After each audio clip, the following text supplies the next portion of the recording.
first time you saw Chéreau's work, you didn't really think that you were going to be an opera singer. Was this when you went to Bayreuth and saw his Ring for the first time? Exactly. I was 20 years old, and I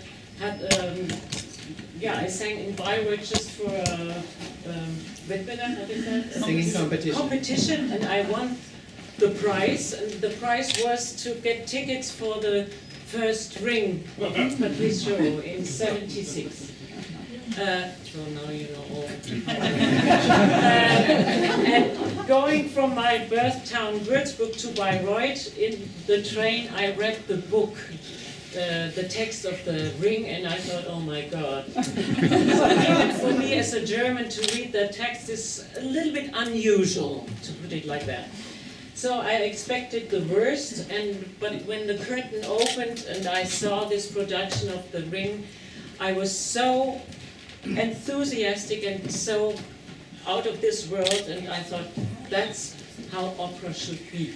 That for me, opera, just in the sense of Wagner, the Gesamtkunstwerk, that's exactly what it is. It is theater on the same level as the music and the acting. It should be absolutely same level. And from that moment on, I was enthusiastic for, not only for Wagner, but especially, of course, for the work of from Patrice. But I never thought that I would ever sing any Wagner role at that time. Mm-hmm. So how did that start? Because it was the first performance for you at Bayreuth was a Kundry, yes? Yes, that was in '83. But I sang Wagner much earlier yes, I know. before. And the first Kundry was Dortmund? That was in Dortmund, that was in '82. And then it was Cologne in a production from Jean-Pierre Ponel. So very soon I had a really deep approach to the role and getting to know what it is. That helped me a lot. Before we talk about Chéreau, can you talk a little bit about how you got to sing Kundry at Bayreuth? When you went to Bayreuth, you were encouraged to audition? Yeah, that was in '82, right after I sang my first Kundry in Dortmund and Cologne. I went there to audition, and I planned to audition for Fricka or for Waltraud, because that were the auditions for the Scholti Ring. And I thought already, oh, I hope they don't offer me any Walküre or Rhine Maiden for that. I don't want to give away my vacations. I was already ignorant like that. So I thought I would just sing Fricka or Waltraud. And one of the pianists who later on accompanied me, he said, oh, there you have the score of Parsifal. What do you sing in Parsifal? I said, oh yeah, I just sang Kundry.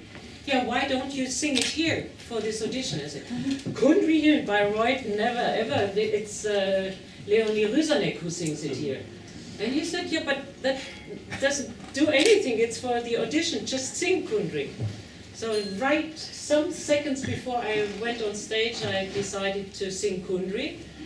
And that gave the idea to Wolfgang Wagner to say, oh, please stay another day, because James Levine would come the next day, and he wanted me to audition for James Levine, so I sang for Jim Levine. He said, please stay another day, and I wanted already to go on vacation.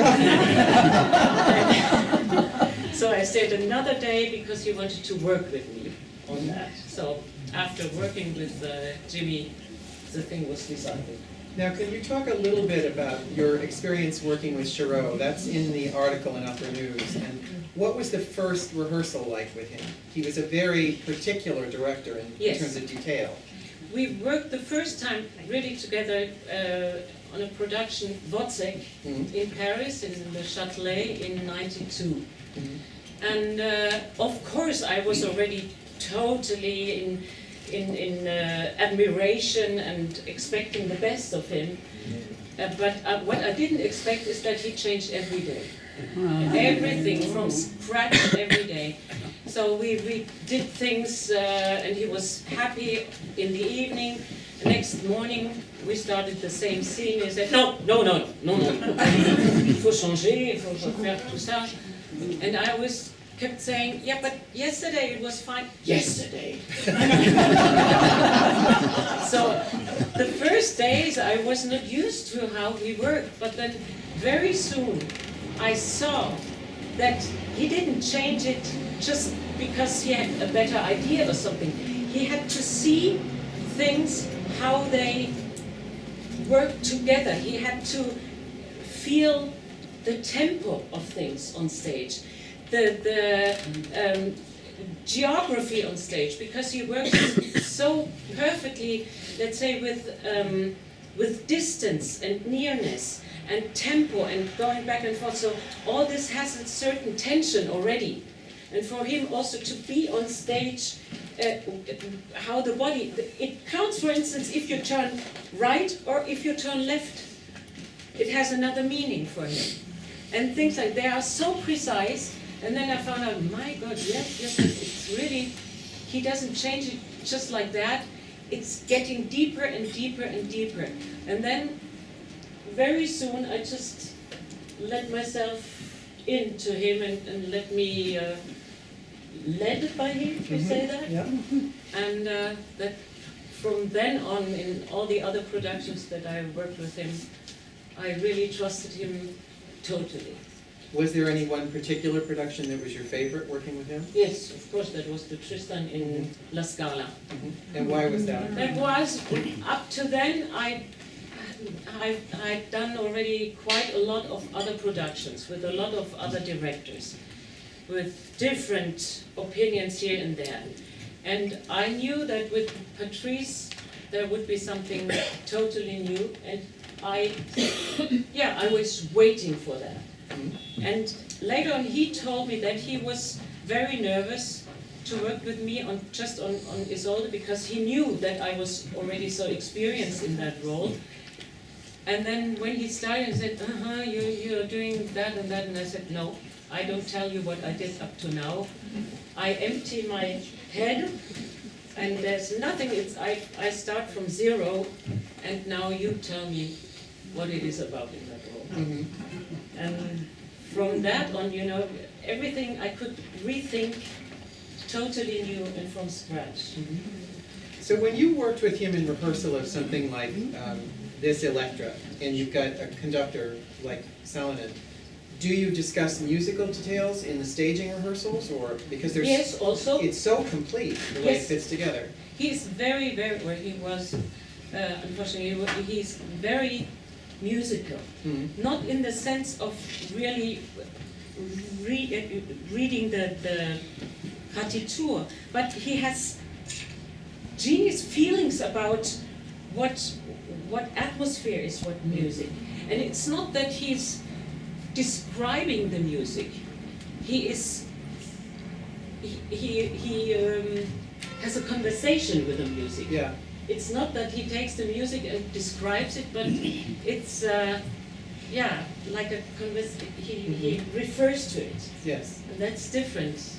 He's perfectly musical. So what you do as an artist, for me as an observer, and I hope that I say this correctly, you are always yourself, but you're always very different, depending on what the role is. I recognize you, but somehow you move it just a little bit this way, a little bit that way, and it changes completely. Yes. Are you going to be able to pass that on to a new generation of singers? Do you have any interest in teaching or talking about interpretation? That's what I try to do when I do my master classes. Uh-huh. Because I do master class not in the normal traditional way where the singer just sits next to the piano and says, here's more legato, and here I don't hear the consonants quite well. That is not what I'm interested in. What I do is trying, in the words of, a lot of singers know how to sing but not what to say. And I teach what to say, and to give them an awareness of that singing and the means of how we will sing. This decision will come in the end of all decisions before. Before I want to analyze who is that person that I want to incarnate. It's also something that I'm talking about. It's not about interpretation, but about incarnation. This is very different. Interpretation is always, you're distant from the role. You have your meaning, you make a comment about the role. That's not what I want. And a lot of singers make a comment about the role. And now I'm playing, I'm the witch, I'm playing, I'm the loved one, and things like that. That's distant. Then you're not in it. You have to, of course, in the beginning, I want to teach, in the beginning you have to question the role. You have to see what is my own approach to that role. But later on, more and more, you have to accept it, the role. Totally, you have to accept her words, accept also then the music, which is also a text, also only with other means, but music is information, is the text, is the person already. And you have to take, in the end, this person, completely accept it and then be it. And that's what I want to teach. Mm-hmm. Well, lucky them.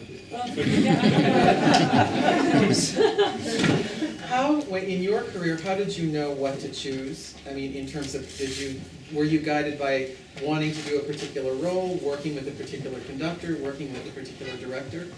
Because it seems, you had variety, but there was always a surety to the way you approach things. What guided you? I think I have a quite good instinct. Mm-hmm. An instinct of a balance between, that I always needed something new and something to work on, and something where I could grow also. Mm-hmm. But on the other hand, something where I said, if I don't want to have too great risks. Mm-hmm. And way back in my mind, there was also always something, if it's not good for me, then I leave it. I don't have this pride of doing, I want to sing that one. Mm-hmm. No, I always said to myself, it has to be also healthy for me. Yes. And on something like that, when you now are coming to the point, I was a judge at Operalia last summer, and every one of the judges was talking about your last Isolde, how wonderful it was to have come together in a moment where you were able to give the audience back some of that. How did you reach that decision to put her aside? Because you're still singing it very well, and yet... Yeah, but then that should be the last performance, not the last performance when I don't sing it well. That would be horrible for me. No, I don't want to listen to myself getting worse. And I want to keep in my mind as a memory that the last performance was a good one. Is there any particular theater that you liked singing in better than others, whether for Wagner or anything else? I mean, clearly the Met's very special to you, Bayreuth. I think it depends on the conductors. Are there any conductors here? No, that's true. It has nothing to do with the house. Mm-hmm. It's the production. It's the colleagues also, because colleagues can be very inspiring. Mm-hmm. And of course, the conductor. Can I be able to make music together?